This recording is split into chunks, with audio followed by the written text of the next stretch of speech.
korisno je znati da i pogledati na internetu kako funkcioniše Teslina turbina bez lopatica.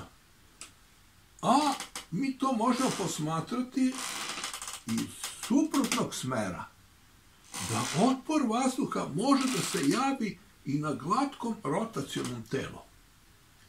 Upravo zbog adhezije, viskoznosti i pritiska vazduha.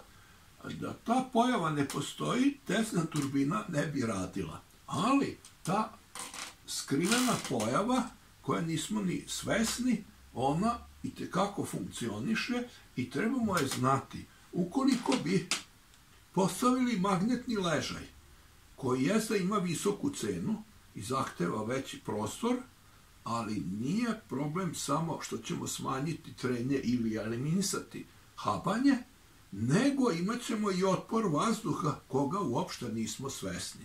A to je zbog adhezije, viskoznosti i pritiska vazduha. Znači, glatko rotaciono telo ima otpor vazduha, jedan nevidljivi otpor, a to je Tesla primetio i napravio je, znači, iz više lamela da bi efekat bio što veći. Međutim, i kod običnog valjka se to javi, ali u daleko manjoj meri. Ali ako bi se gusto postavili diskovi, onda se javlja taj veliki efekat i koristi se kod izvesnih kvačila da bi se snaga sa motora blago prenela na pogon.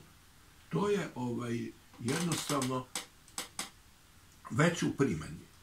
Znači, da i glatka tela imaju otpor vazduha kada se rotiraju.